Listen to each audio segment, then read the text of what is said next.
Okay, welcome guys. Welcome back to my channel, the Real Talk Podcast. This is your host, JoJo. Thank you guys for tuning in again. I have a special guest today. She is my former colleague, definitely someone who knows a lot about mental health. As you guys know, I work in the mental health field, and so this is a perfect opportunity to bring this special guest along. Her name is Denise. Denise, you want to give the people here a quick synopsis of who you are and what you do? Yeah, definitely. So I'm Denise. I am a licensed clinical social worker, and I've been working in the mental health field for a little over 3 years now. And I actually met Joe while we worked together in community mental health. So we've known each other for Over 2 years. yeah, 2 years now. Yeah. I was his direct supervisor, but no longer. So thank you for having me on this podcast. Yeah, anytime. I looked at what you offer, and I just thought this was the perfect opportunity to bring you on for an episode. And this was on my mind forever. As I was planning out this episode, I thought this, you would be the perfect guest to come on and speak on your worldviews and your perspective on this topic. And to let you guys know, this topic is going to be about childhood and its effect on our career paths. And before I get started, I would like to do, as I always do, a mental health check-in. And my question to you, Denise, is from a scale to 1 to 10, how are you today mentally? I feel like I'm at a solid 8 today, which is a little higher than normal. So I actually just had my last day at my previous job, and then I'm going to be starting a new job next week, so it's something that I'm really looking forward to. So I'm feeling pretty positive about it. What about you? Perfect. Yeah, so for me, I would say I'm probably, she left my job, and so I would say I'm lower than what she is, but actually I'm probably at 7.5 today. I feel like that's pretty much like my baseline is a good 7.5. There's always a lot of things to do in, my day, and always try to stay active. And so I say for me, I'm about a 7.5. I feel like I'm doing well physically. I'm active. I'm not sick. Bills are being paid. My car is actually coming back in the shop, and so I'd say I'm feeling average. I'm feeling good. Can't complain. Yeah, I'd say about a 7.5. 7.5 is pretty good, considering like the work that you do every single day. Yeah, exactly. Yeah. Exactly. So going back to the topic of my podcast, like I said, the episode is going to be about our childhood and its effect on our career paths. And I like to start off with an opening quote that I got from this person named Dave Ramsey. And he said, people on average change their career job at least 10 times in their lifetime. And I think that is actually, a true statement. I feel like a lot of people that I see, young or old, are always going from job to job. And sometimes you can be really indecisive on where you are in life. And sometimes, you always want to find the right fit. And so, I agree. And I also just kind of feel like with our generation now, I think it's less and less for our generation to stay in a job for 15, 20 years, like when our parents were working back then. Mm-hmm. I just feel like there's so many opportunities, and that there's like this whole movement to be able to feel like, oh, okay, like you can change your jobs, and like it's not going to be so it's not a stigma to change your job so frequently. Yeah, exactly. Yeah. Yes. I mean, like we all can't figure out, where we want to go in life just like that. We definitely have to go through some certain trials, to figure out where we are and where we stand. And also have another statistic here. I got this statistic from the Balanced Careers, and it says from ages 18 to 24, they change jobs an average of 5.7 times. Between 25 and 34 years old, they change jobs an average of 2.4 times. the average goes down again to 2.9 jobs between ages 35 and 44, and then to 1.9 jobs between the ages of 45 and 52. And so, like I said before, a lot of times in life, you don't really know which direction that you're gonna go, but at times, it's always good to test the waters and test different jobs. And I definitely see it happening. I definitely see myself, testing different jobs. And so there's never really been a job that I've been at where I've stayed long term. You always want to fill out different jobs.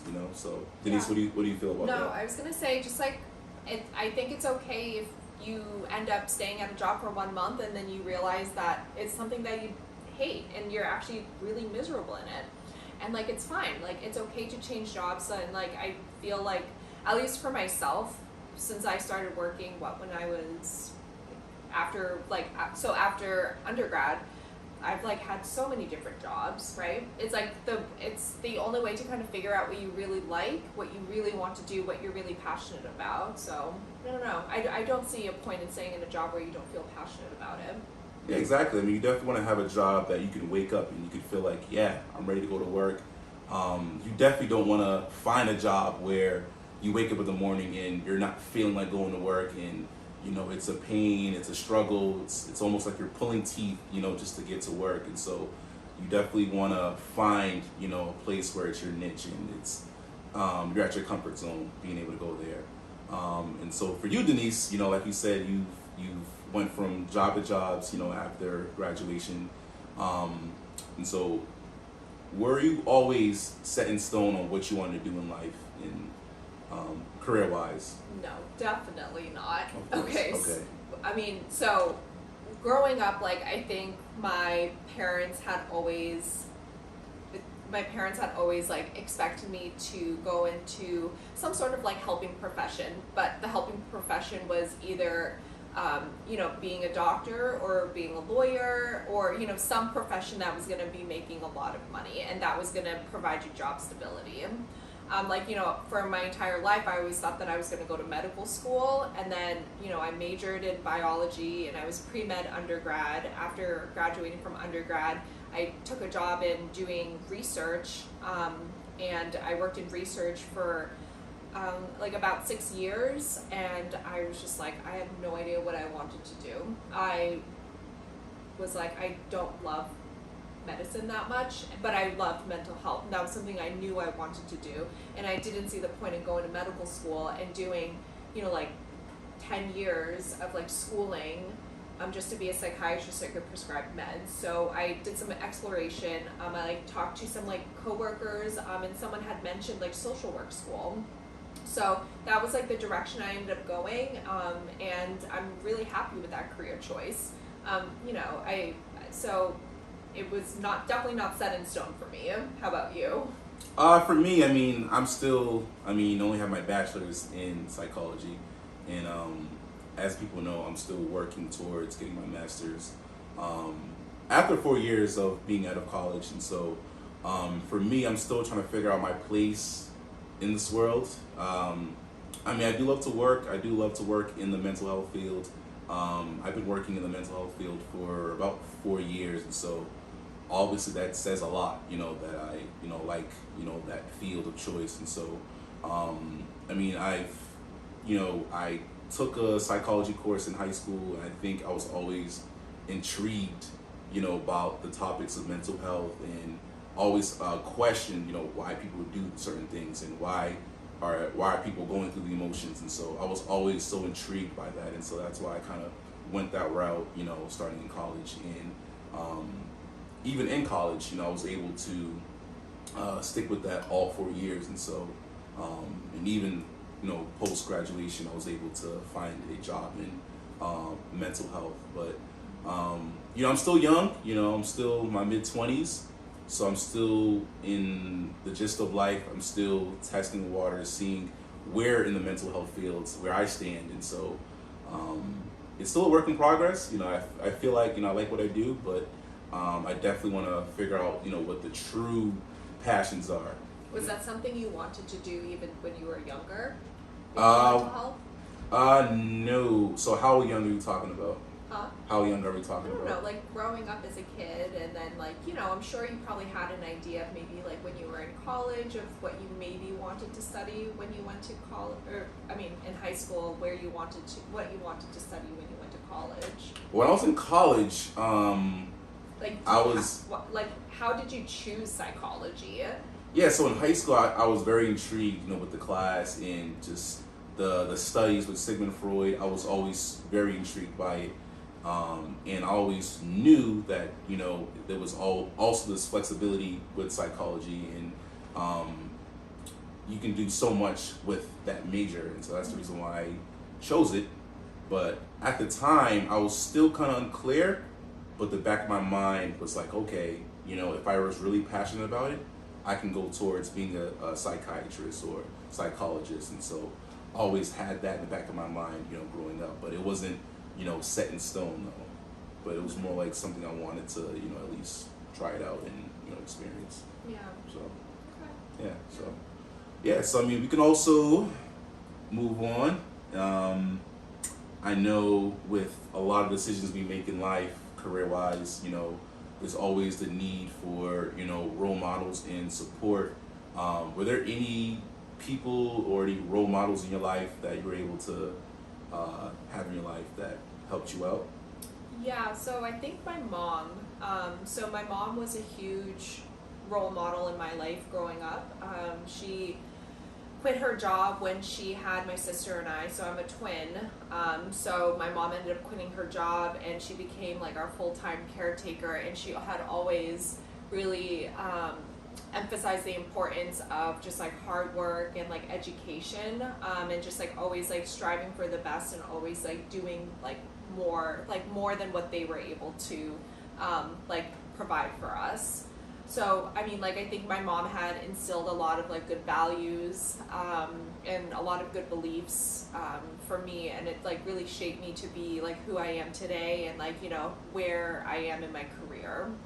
Absolutely, and it's really important that you have, that support system because, as you know, where we used to work together, there are people who don't really have the support, and for those reasons, either they're homeless or they're just so isolated, and they have these symptoms because they're so isolated. And so I think it's just very important that you have that support system. So whenever you're down in the dump, you have that person to help you out, or with that support, they're able to prevent those things from happening. And so I think it's really important that we have that support. Yeah, like any sort of support, interpersonal supports, I feel like are like they're really great protective factors, right? Like even if you were unfortunately diagnosed with maybe a severe mental illness diagnosis, or even if you were diagnosed with something like depression or anxiety, but just having a good base for support really helps you to feel like you can rely on someone, you can depend on them, and they can really help you navigate those challenges. So it's definitely acts as a protective factor, and I definitely feel blessed to like have not only my mom but also my dad and my sister, who like I'm very close with. Hey, awesome. That's very awesome. That's a very good answer. And so I mean, like you said, with the symptoms and how people have felt, with support and without support. I always think about the process of traumas and the process of healing from your traumas and overcoming fear. And I remember for me, growing up, I always had certain fears that I wanted to overcome, but I always had trouble. You said you had the support, but for me, I didn't really have much support from my parents. It was more like for me, I think my parents, they always had that tough mentality. It was like, all right, you're going through this, you can just pick yourself right up and then just go along. Life goes on. It's you should never frown upon certain things. You can always get over it, get over the hump, and try new ways to get better. And so that was pretty much my parents' approach. Was it like tough love? More like tough love. It was more like you could figure things out, on your own, sort of thing. Did you feel like it was cultural? I think yeah, it was definitely more of a cultural thing because for my parents, they always they grew up in a different environment than we did, and so they grew up in the country of Nigeria, and so they had to work, for what they wanted, and they actually had to provide, for the siblings when the parents were working. They had to go the extra mile to, provide food for the, for the family. So my mom, she was one of the oldest of many siblings, and my dad was a middle child, but he also had to provide, for the family, just like as a parent. And so they try to instill that into us, the kids, because that's pretty much how they grew up. And so for me, I was a little softy as a little kid, and so my parents would kind of emphasize on just getting over the hump and just doing things on your own. And so for me, it kind of, how do I say it? I wasn't able to be receptive to that, and so that's the reason why I dealt with so much fear, and I was very shy. And for the most part, I was also the youngest too, out of 5 children, and so I was very shy. I didn't really know how to approach people, and I remember that was one of my things that I wanted to do was overcome my shyness. I also had a problem with public speaking as a little kid, and so that was one of my biggest fears. And So so look at you now doing this podcast. exactly, I'm here now making a podcast. It definitely took a lot. If you'd asked me a year from now or 2 years from now that I was going to make a podcast, I would say hell no. But here I am now making a podcast. I'm definitely doing what I can to overcome my fears, with public speaking. And this is like a presentation right here. This feels good right here. It feels good being able to, use my voice and use my perspectives and have an audience, of who knows, whoever's watching this or listening, to, hear this and can relate. And so it's a good feeling too. So, yeah. Yeah, no, it sounds like you definitely had a lot of challenges that you faced growing up, and just like having that cultural component to it as well. Like it's something that I can definitely empathize with, and I understand. I'm like a first generation like American. Both my parents were born and raised in China, and they both kind of had that like tough love mentality, like you pull yourself up by your bootstraps sort of mentality. And they worked really hard to be able to have a life in China, but then also when they immigrated here to the United States, like they worked so hard to be able to like provide the life that they could provide for like my sister and and I think that's where a lot of this like my mom like really wanted my sister and I to have this like tough mentality and not like let small things bring you down, or even if you were going through something really hard emotionally or whatever was going on in your life, my mom always was just like, okay, well, you can get over it, that's fine, like you don't just do it, just do what you need to do to get over it. And that's where I feel like I like grew a thicker skin, was because of my mom. She was a very tough lady. So yeah, so I can empathize with that. I definitely can. Okay. So are you still kind of going through that healing process today? Yeah. Just like in regards to just like trauma from childhood? Yeah, just like from any kind of traumas, like from childhood, or just any sort of traumas, that you've dealt with, or even like overcame, but still it kind of lingers, I guess like the one thing that I can think about that was the hardest thing for me during my childhood was being Asian but living in like a white suburban neighborhood. Ooh. And I felt like that was like, in a way, I think at the time I didn't realize how traumatizing it almost impacted my life, and how much of my life I like really neglected my culture and like my ethnicity. Growing up, I had like the white Barbie dolls with the blonde hair, blue eyes, and I hated the way I looked. So like I think from that, like from childhood, experiencing that and feeling really out of place, and at times like experiencing racism like at school, And like that really carried on actually like through college. I like really ignored my like cultural identity a lot, and it wasn't until after college, maybe in my like mid 20s, I started kind of rediscovering myself and being a little bit more educated and having a better idea of like what cultural identity means to me. So that was something that was really challenging, and it was something that I guess I never talked to my parents about. You know, my parents had always told me growing up, you know, you need to be just like your white friends. You have to be like them. You know, don't tell them that, you know, your parents practice Buddhism. You know, you should go to church with them every Sunday. Like, you need to be Christian because that's like the white thing to do. Like, that's how you're gonna fit in. You need to be westernized.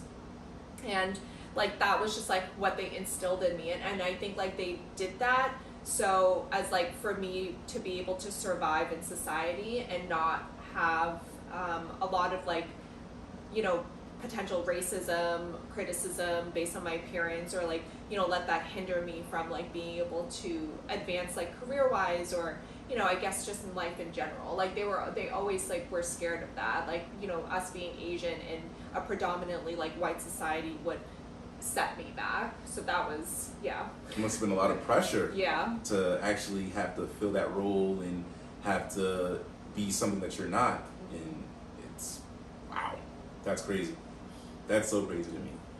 And so that kind of moves on to my next question. You know, how has our adolescent years, high school, college, or post-grad shaped us? And so, I mean, I could start, you know, I know with at my adolescent years, you know, my younger days, I know I was a very shy kid, and I dealt with a lot of issues with coming to people and showing expressing my feelings and all that nature. And so for that factors, you know, it definitely hindered me from doing sports because I had this problem, I had this insecurity as a kid, and for some reason, like, I never felt like I can go to anyone. You know, I never had that person to kind of tap me on the shoulder and say things are okay, just move on. You know, you can do better, and kind of guide me through it. I felt like that kind of went through my stages in high school. I went through the stages in college, and so for a lot of reasons, I was very shy and it was kind of hard to open up to people with, you know, certain topics. And so, you know, for those reasons, you know, it was really hard for me to really open up to a lot of people and do presentations and stuff of that nature. And so I don't know if, you know, you have your reason, your perspective on, you know, your adolescent years and how it shaped you throughout, you know, your school and all that stuff like that. Yeah, I guess like during my adolescent years, I didn't love my adolescent years, I guess, just because I think like from what I recall, I just felt kind of lost with who I didn't really know who I was, or, you know, like how I really fit in. I was always really outgoing. I mean, I was shy when I was in grade school. I was very shy, but then as I had gotten older, really kind of through my adolescent years, I had become a little bit more outgoing, and you know, so like that was never an issue, but I just always kind of felt like I never really fit in. You know, like majority of my friends were always white. I really had like no Asian friends, and I think that like definitely impacted me and through college.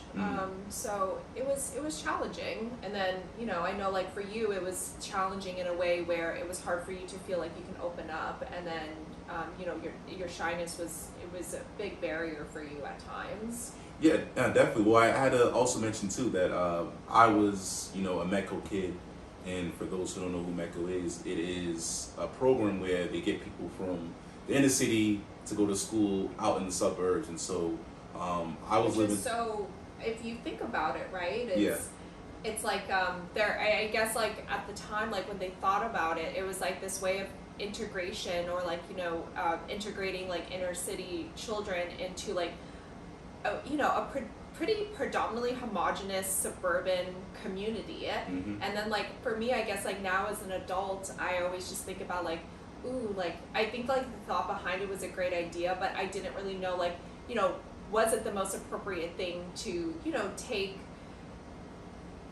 like, you know, inner city kids and then, like, you know, kind of just plop them into this, like, into these, like, white suburban neighborhoods. Like, do you feel like that had a huge impact on you? Yeah, it was definitely a culture shock. You know, I mean, lucky for me, I mean, I was pretty much open to a lot of things, but you know, I went from going to school, you know, for my elementary days, you know, even preschool in the inner city, and then having to, you know, get into the medical program and, you know, take a long ass bus ride out to the suburban town and being in a very predominantly white school, you know, it was definitely a culture shock for me because, you know, these kids will look at me and they'll think like I'm some sort of rapper, and so it was just stereotypes, all the stereotypes, and so Yeah. I was going through all that, you know, at a young age, and so it was definitely very different for me.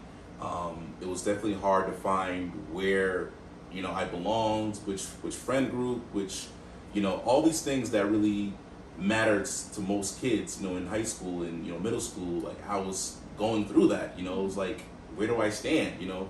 I just felt so different from other people, and so I felt different, and I also dealt with my insecurities. I was, you know, very shy at times, and so Do you where do you feel like that shyness came from? When did you start the MECO program? so I started in 6th grade. In 6th grade. Yes. Okay. So, like, and prior to that, you were going to your other public school. Right. So that's a pretty big change, right? When you're in 6th grade to be removed from that and from the environment that you had grown up in, and Right, it going was- to a whole different school. Yeah, so it was a whole different, you know, dynamic. You know, I know it was because I went from having a group of friends, you know, back at the public school, and then going to, you know, a whole different school where it's people who didn't look like me. Yeah. So like at a young age, you're like, where do I stand? And so, you know, it was definitely a huge culture shock. And I went to white schools, you know, starting in middle school. I went through it in high school and even in college. You know, I went to, you know, a predominantly white college, and it was just a huge, you know, difference, you know, for me. You know, it was definitely a lot. Did you feel like you had a good balance of friends though? Like, did you feel like you felt obligated to like one group versus another group when you were in school? Well, when I was in school, I was definitely a tall guy. I definitely just went to different groups. I was definitely kind of weird because I was very cordial and friendly with, the band squad. I was, cool with, the jocks. I was cool with, like the drama team. I was cool with so many different groups, throughout, my years of school because I was so focused on finding my identity that I was just open to going anywhere.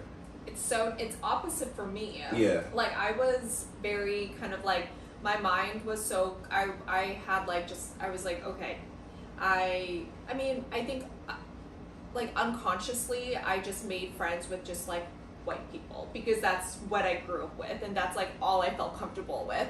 And growing up, I always just like looked at other Asian kids. Not that there were that many of them in my town that I grew up in, but I always was just like, oh, I don't want to. That's not normal. So like that, you like definitely translated through college, and like it was like so normal to me to be like, wow, all my friends were white, and I don't think I even had like a single Asian friend except for like my sister. Yeah, and like that was just like something I think like my parents had kind of like ingrained in my mind as like, oh, okay, like, you need to like be as like westernized as possible to survive. Like that was really what they told me. That's crazy. Yeah. That's so crazy. So how would they feel if like you brought home like another Asian person? Like let's say if you found that one Asian person, like would you just gravitate to that person and I didn't. You didn't? Okay. No, growing up and like even just like through college, I really didn't start having Asian friends until after college. Wow. I had like maybe like two close Asian friends when I was in college, but I just remember like all my friends were white. And it was not until probably towards the end of college or graduating from college was when I started to expand my network. And it was just like so crazy to me to reflect on it right now. I mean, I remember like at one point in college there was like a specific house that was just like, you know, like an Asian cultural house. And I remember walking into it. I think I was a junior in college, and I walked into it and I was just like, oh, I would like to join, because at that time I was kind of like trying to figure out my identity. I felt like I was like lacking and having a, you know, I felt like I wasn't close with my cultural identity. So I walked into that house and I was just like, I would like to join. I want to be a part of this. And you know what they said to me? They were like, no. No, because they knew me as like, you know, I only had white friends. That's what they saw me as, and that's what they knew me as. And they would like they would call me whitewashed. Oh, or the sellout. Yeah, I was like a sellout, and that I was a sellout, and it's like, it was just so crazy. And like, you know, from then on, it's like, you know, there were moments where I would experience the same thing. They're just like, oh, you're so whitewashed, you're not really Asian. And it's just like, come on. Yeah, like, come on now. Like, you can really choose whatever, you know. It's like, I am Asian. It's, you know, like, it's just so crazy. They're like, well, you're not really Asian because you don't have any Asian friends, or you like never date Asian guys, and or it's just like really stupid things. And like, I kind of felt like that really created like barriers into like, well, is like, do I really want to like try and explore my cultural identity when I feel rejected? Right, exactly. And so it's really hard to kind of find like that niche if you're going to be like rejected, you know, in different aspects. And so I know for me, you know, once I went into the medical program, I was automatically with, you know, the black, you know, group of people, because obviously we're on the bus together heading over to the suburban town. And so I automatically was in that group. But once we got off that bus, you know, we're in a whole different world. And so even for me, you know, I still had, you know, black friends, but, you know, I still had trouble finding my identity, because I was in a whole different world, and I felt like I needed to be friends with everyone. But at the same time, you know, it was definitely different because I was shy. So for a lot of things, I was doing a lot of weird stuff to kind of fit in, you know. And so what kind of weird stuff? I would get into weird groups. So I remember I got into a band. I got into a band. You did band? Did band for a little bit. Great. For like a week, and I just said, hey, just didn't work out for me. And I remember I was in the choir, you know. You did choir? Or the chorus. Oh, chorus. I was in the chorus, and so, you know, just didn't really work out. Yeah. I know deep down, you know, I always wanted to play basketball. But because I dealt with so much trauma as a little kid and being so shy, it kind of hindered me from being at my full potential. So you didn't play basketball in high school? So I did. Or like growing up? I played it, you know, I definitely played a lot of pickup, growing up with like my friends playing pickup. I did try out for the basketball team. I made the squad, you know, I think freshman year. But from sophomore year, junior year, and senior year, you know, I never ever made the team, because for so many times during tryouts, you know, I would always be so nervous on who's watching me. You know, I was never really focused on, you know, the game itself. You know, so focused on what was around me. So you cared a lot about what other people thought of you. That's what it was. I cared so much, and so I think that kind of started off when I was a kid. You know, being in the home, and so I never really was taught that, you know, you have to ignore the noise out there and just, you know, do what you're really focused on. And so for those reasons, you know, I really struggled a lot in, you know, the sports. But I was very athletic, though. I was very athletic. You know, I knew in practice by myself I was really good. I knew during pickup, you know, I was, you know, decent. But when it came to, you know, actual organized basketball, you know, I really, you know, struggled on that aspect because I was so conscious about everyone else around me. And How did you overcome that, or do you feel like you're still working on it? I think I'm still working on it, but I'm so much better. Yeah. How I was able to overcome it and be better at it was, I think, just practicing and just knowing that, you know, people don't care. Yeah. You know, people are gonna judge, but at the same exact time, you know, nobody's perfect. Yeah. And so that's what I always thought. You know, nobody's perfect. You know, we all make mistakes. I think just, you know, repetition. Repetition always, you know, is his best advocate. You know, and so that's what I always did. I always think, like, the older you get, the, like, less you give a shit about what other people think about you. That's why you see old folks are just, get the hell out of here, you know. No, because, I'm growing up as a kid, yeah, I was conscious. I was like, I mean, I wasn't, like, super self-conscious about, like, how other people perceived me. But, yeah, like, I definitely cared a lot more than I do now. Because now I'm just like, whatever, I don't really care. It's just like, whatever. If you don't like me, you don't like me. Exactly. And, like, sometimes too, like, there's gonna be times where, like, you're not gonna see that person ever again.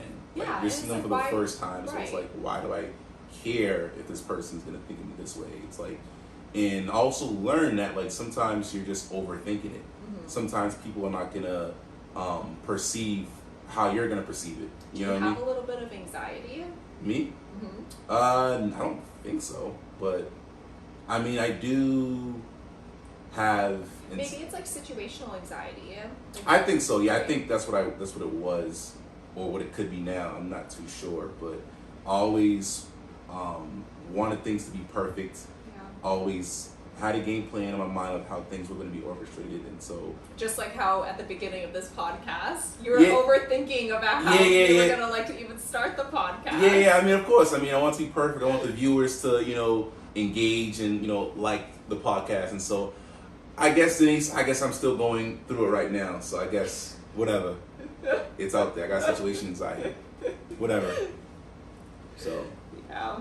yes, I mean, you know, like I said, nobody's perfect. You know, we're all still trying to figure out, you know, where we are in this life, and so I'm actually like I'm happy that I went through what I did in high school, because I wouldn't be where I am today without, you know, those traumas, and you know, if it wasn't for those traumas, I wouldn't be able to work on them and you know, be where I am today. Yeah. Do you feel like there was something that, I guess, like from your childhood, like, do you remember, like, if there was anything that really triggered you to feel that way, like, feel like you know, you were very self-conscious about how people perceived you, and that, like, made you really shy, and that made you really scared to, I guess, like, open up to people or be outgoing? Like, was there anything particular about childhood, or was it because really from, you know, your parents not really teaching you? Like, was there a specific moment that you remember? I don't think there was a specific moment. I mean, I know there's moments where, you know, I wouldn't say I was bullied, but I was laughed at, and I remember just feeling the embarrassment. Yeah. And just not knowing what to do. You know, I just remember those moments. There's nothing that I could think of in particular, but I remember going through that, or through those moments, and then obviously not being taught, you know, kind of how to overcome it. You know, kind of like how to really manage those emotions, right? It sounds like you were kind of like left to your own devices to kind of manage what you were feeling in those moments. Exactly, and I was a young kid, and so as a young kid, you don't really know what direction to kind of go. Like, you're just kind of winging it, you know. You're thinking a lot, and so I dealt with that a lot when I was a little kid. And you would think, you know, I had all these brothers. I had 3 brothers and 1 sister. You would think, you know, at some point, you know, they can kind of help out, but are they different from you? Really different, or? No, we're all the same. We're all, you know, very, you know, high upbeat, you know, high humor, you know, group of people. But at the same time, like, I had siblings who we kind of did our own thing. Yeah. But like, we're in the same house, but like, we always kind of did our own thing. And so for me then, it was kind of hard for me to reach out. And so that's why at a young age, I had to try to figure things out on my own. And so I guess my mistakes were my life lessons, I guess. And so like I said before, you know, I definitely wouldn't change anything that happened before, because, you know, it definitely helped, you know, where I am today. Yeah. And so, you know, I know you had your traumas, Yeah. being excluded from certain groups, and I know.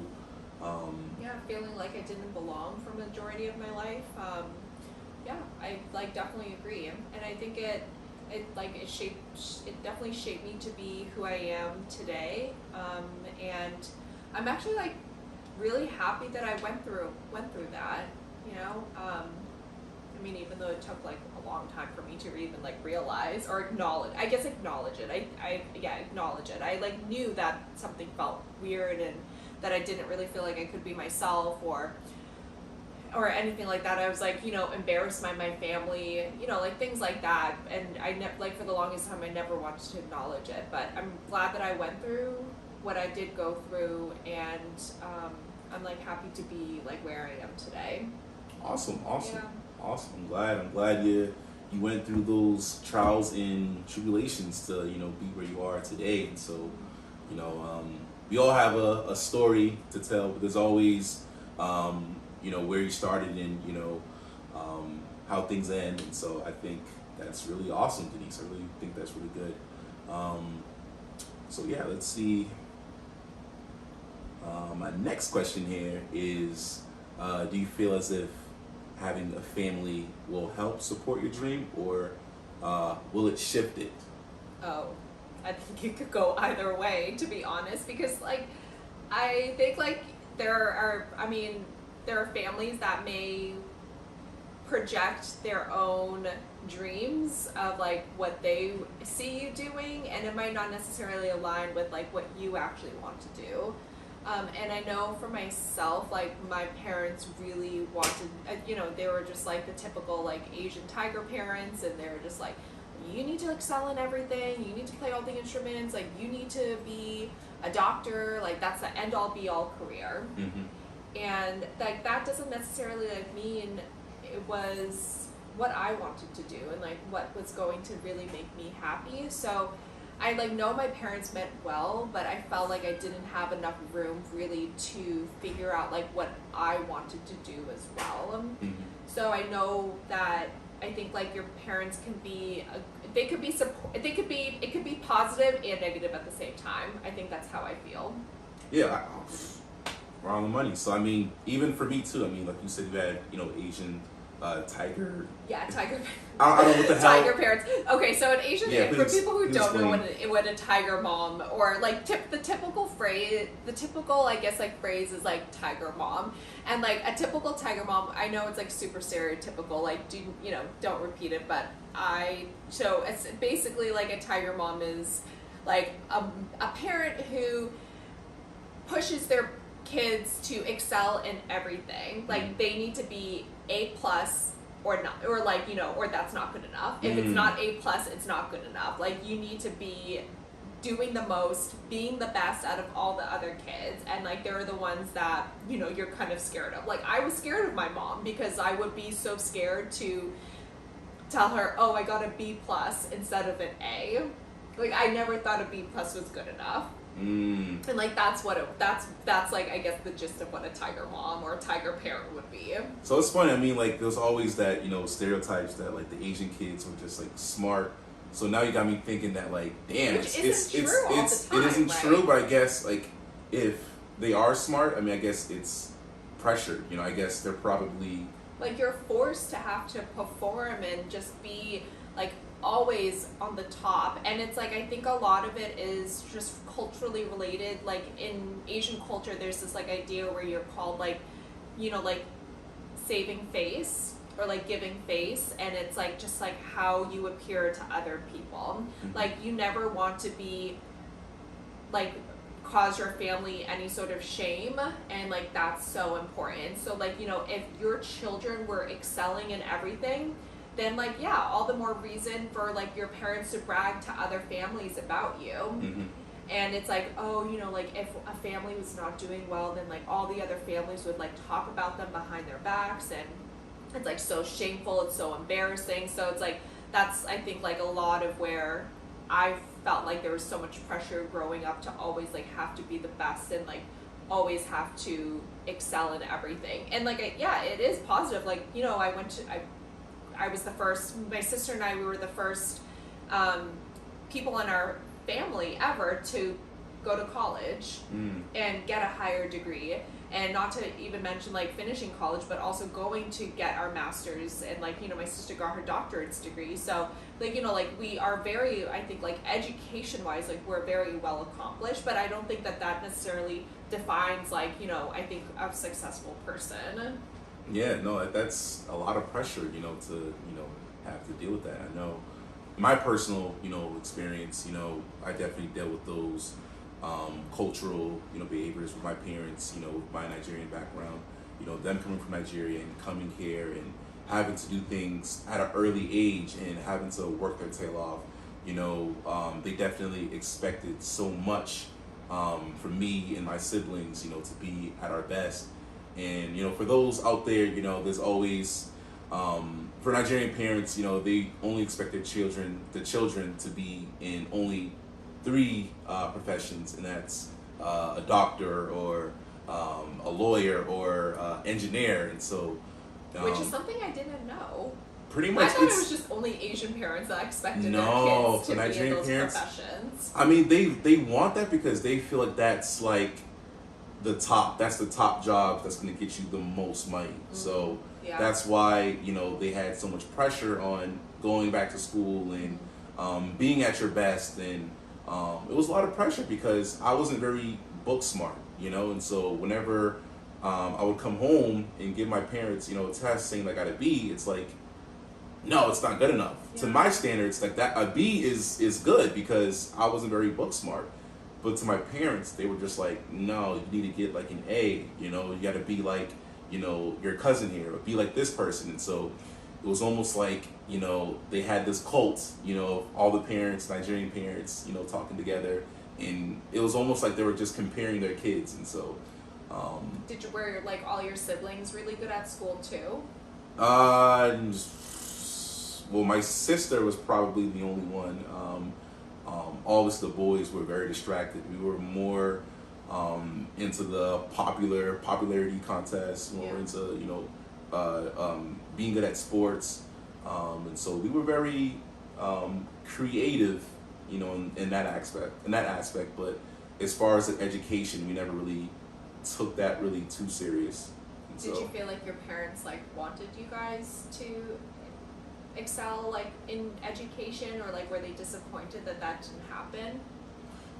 So for my parents, they always were disappointed, you know, whenever we would not bring home, you know, screw up. You know, basically screw up. Yes, to you know, help me out here. So yeah, so definitely, for my parents, they definitely were not happy, but it wasn't like a huge disappointment. You know, the only thing that burned in our heads was the comparison to other groups out there. Yeah. You know, like you're not like this person here. You're not like uncle's, you know, son. You're not like this person, because that was the only thing that I always thought about, was me not being up to my dad's standards. And I remember pondering a lot, you know, during those moments, because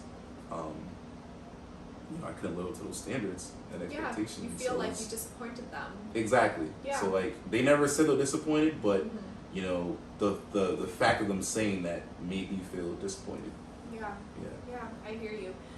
And like I was just thinking about like if I were to tell my younger self, like, you know, give myself advice, like what would you give what advice would you give your younger self, or maybe to like someone who is younger and in a similar position where, you know, there are such high expectations from their parents and high standards, and or maybe their parents pressuring them to, you know, move towards like one career path or one goal that they're not 100% happy in, or maybe like, you know, maybe or just like, you know, I think there's like just a difference in opinions. Like what advice would you give? I would say, for me personally, I would say do what's best for you. Find your niche. You know, there's money in a lot of things out there. But it's not always about money. Alright. Oh, let's not lie here. Money does bring happiness, people. No, not all the time. It does help with Maybe stress. too much money is not going to create happiness, but money does help. The people know that. But yeah, definitely find, your niche, find what makes you feel comfortable. You don't have to always do what your parents tell you. I know from your parents' experience, it may seem right to them, but sometimes do what makes you feel good, because at the end of the day, you're gonna have to go through that process of school, and you don't want to be miserable doing a major or Yeah. being part of a major that you don't feel comfortable in. So definitely do your, find your place in this world. It definitely takes time, but definitely find what truly makes you happy and just attack it, attack it, attack it, attack it, attack it. If you're thinking about it every day, then that's pretty much Yeah. what your passion is and what you feel, what makes you feel good.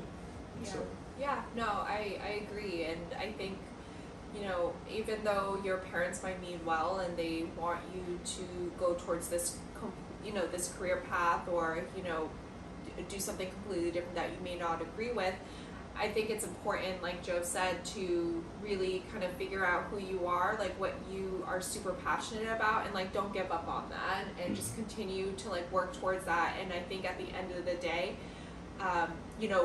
when whatever you choose, whatever you get yourself into, your parents will see how happy you are and how successful you've made it. It might not be like what they ideally would want you to do, but that does not mean that you should give up on what you ultimately want for yourself and what makes you happy. exactly. I can give a good example with my sister. So she was very book smart.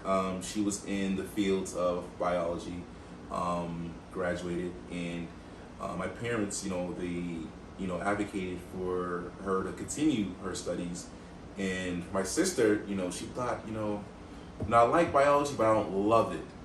What she really loved was to record and do photography and all that nature. And at first, my parents, they wasn't so happy about it. They were very opposed to the idea. Yeah.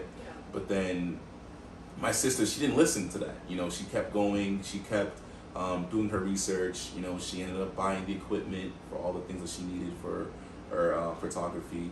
And she ended up having a passion in it. And now, she's starting to get more successful at it. She's starting to get more praise. She's getting more recognition from people in the city of Boston and even people outside of the state of Massachusetts. And, fast forward to today, now my parents are realizing the work and seeing how far she's come with her passion and are now supporting it. But before, when she brought the idea of doing photography, and videography, they were opposed to it. And so Oh, I'm sure they were probably like so nervous. Yeah, 'cause, it like, being like a stable career, right? exactly, because they're thinking like, what if it's a fail? Like, you wasted Right. all this time not going to school, you're focused on this is just a distraction. But at the end of the day, she did what she felt was in her heart as like her passion and something she can do long term. And so Yeah. that's what I encourage people out there is, if this is what you really want to do, whether it's, doing nails or, playing professionally in sports and Or being a photographer. being a photographer, Or doing music. or yeah. doing a podcast, Yeah.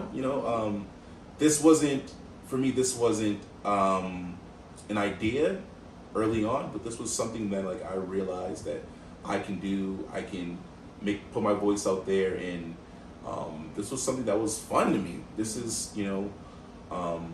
I wish I started this a lot earlier, but It's never too late. it's never too late, exactly. So a lot of people out there, who are still trying to find themselves, keep working at it, keep going with the flow. Don't put too much pressure on yourself, take your day, day by day, basically. Yeah, So I agree. I definitely agree. yeah, definitely agree. So let's see. So yeah, I mean, with my family, they always taught, a hard, work ethic and to practice religion in a lot of matters. And so I feel like that definitely helped shape me today. I feel like with my dreams, and so without my parents instilling those religious practices, I wouldn't have the faith I know every single day I pray, to God, and always, thank Him for forgiveness. Always ask God to, find that path for me. And so I've always had that faith, and I, definitely thank, my parents for, instilling that in me.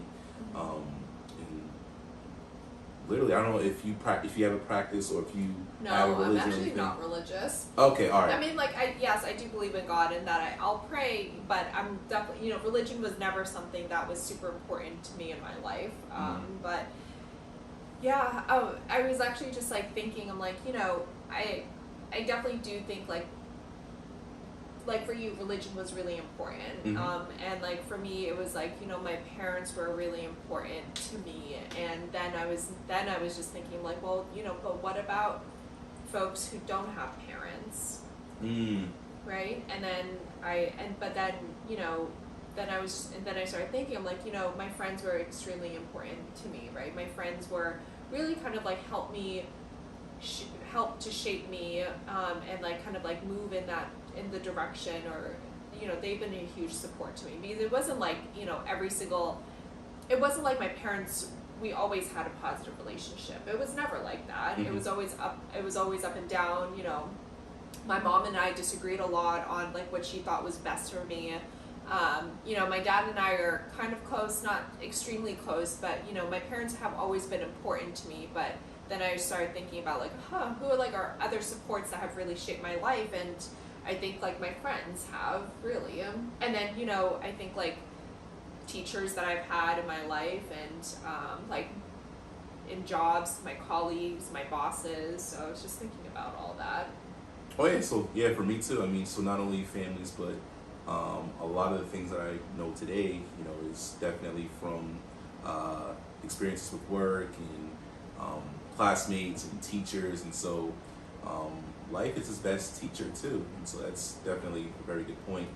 And yeah, so it's we all have different influences in life. We definitely gravitate towards different factors of life that help build us today. And so I think that's really important. Really important. So I know for me, I was the youngest of 5 children. So I think my biggest lessons was learning from my older siblings and seeing what they did and be like, all right, hell no, I'm not doing that. I seen what they went through, and I seen the consequences they had to deal with, and I said, okay, F that. I'm not gonna go through that route. And so I think I am very fortunate enough to be the youngest and to be at that age and to see, how they did things and to know what to avoid and what to go to. And so I know there's these stereotypes about the youngest being always getting all the praise and always getting all the attention, but I mean, for me and my family, we were all like well balanced. We all got wasn't like that for you. Yeah, exactly. So I don't know about you and like your family, and if there were any like lessons that I learned. Yeah. Or like how did I well, I mean, I didn't have an older sibling because I had a twin sister. So there was like it was just y'all two. Yeah, my mom didn't want any more kids after us. Damn. So it was just us. That it was literally just my sister. So she was one and done. My mom and my dad. It was just the 4 of us. And so she was one and done, but ended up having twins, and she was like, all right. Yeah, so and that was it. And I didn't have any like relatives that lived near us. Our relatives were either across the country or in China, so it was really, growing up, it was just the 4 of us.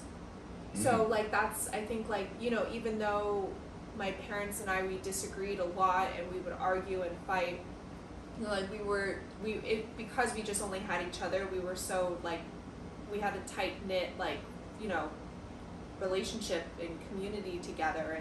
And, I think like that's probably why, even till this day, like I definitely do I take my like parents' advice and suggestions to heart.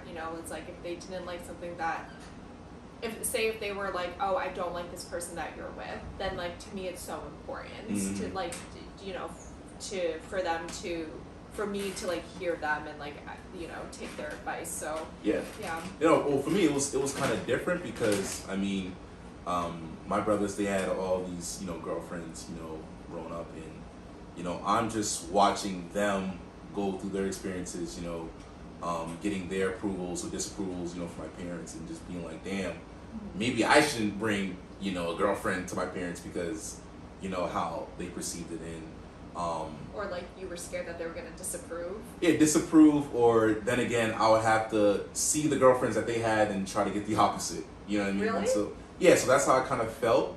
Mm-hmm. But yeah, I mean, I was definitely fortunate enough to be the youngest and to see, what my brothers had gone through, and like I said earlier, I knew what to avoid. I knew how to counteract on certain things because my brothers had gone through it, and so.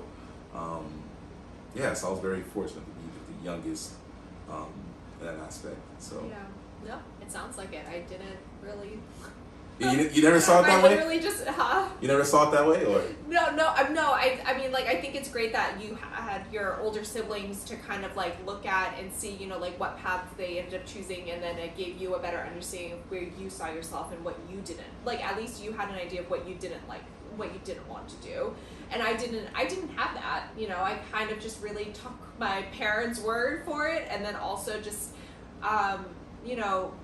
stayed around like friends that my parents like felt like were good influences on me. Mm-hmm. Like they always wanted to meet my friends, and they always wanted to know who I was hanging out with. So then it helped. I think they really helped to like mold my way into like adulthood, to making sure I was going in the right direction. So you're saying like you're pretty much like a product of your parents? Yeah, basically. I mean, yeah, like, I guess. I think, like, my parents ultimately... I mean, now that I'm older, I think I realize that all the pressure that they had put on me when I was younger was to benefit me. Mm-hmm. At the time when I was younger, I thought that I didn't like it at all. I really hated it. But now I really realize, like, they just wanted me to do well in life and be able to provide when they weren't able to at times, because, they didn't get the same education that I did. Mm-hmm. They didn't have a lot of career options coming here. They didn't want me to work so hard like they worked so hard for us. Mm-hmm. So they definitely like molded us, and and I'm not mad about it anymore. I think like I still was able to differentiate myself from my parents, but at the same time, I think they definitely were a huge influence in my life. Yeah, absolutely. I mean, same thing with my parents. They were a huge influence. As a kid, I was a little stubborn. I know. As kids, your parents would say certain things, and you would pretty much do the opposite. And that was pretty much like my case because. I was young, I was reckless, I was stupid, I was very ignorant, whatever my parents wanted us to do, I always felt like, it's a different generation, what you guys did as you guys were kids is much different now. And I remember seeing my brothers do it first, do the complete opposite of what my parents wanted, and I remember just getting the thrill of seeing them. I felt like I needed to do the same exact thing at times, and so. Wait, but then you knew the consequences that came with it. Yeah, right? exactly. But those certain things that they did that was very bad that I knew not to do because they went through it. And then there were certain things that I knew were bad, but you can sort of get away with it. There's some leeway, and so I would still kind of do Testing the boundaries. Testing the boundaries. Staying out late, coming home, sneaking out. Things of that nature, I saw my brothers do that, and so your brothers, if you're watching this, I'm sorry to rat you guys out, but that was pretty much what I saw growing up as a kid.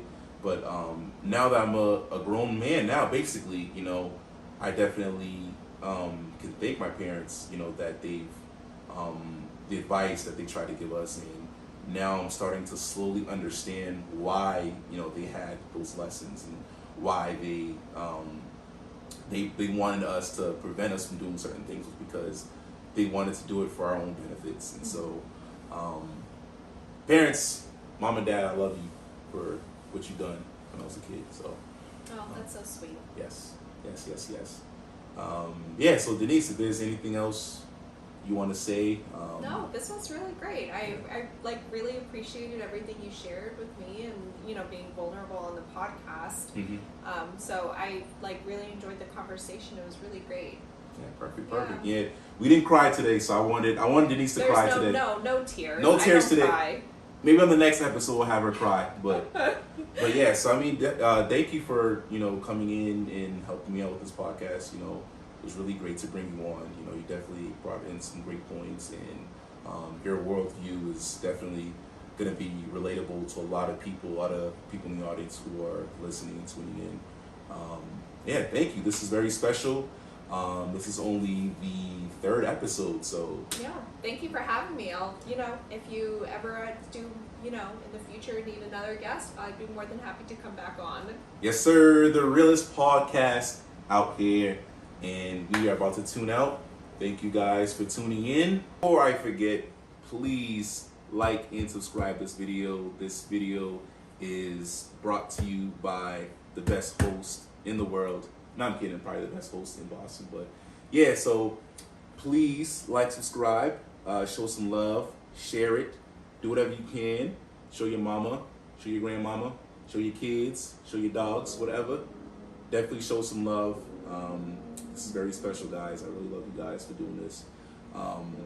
This is The Real Talk, all right? Bye. Peace out.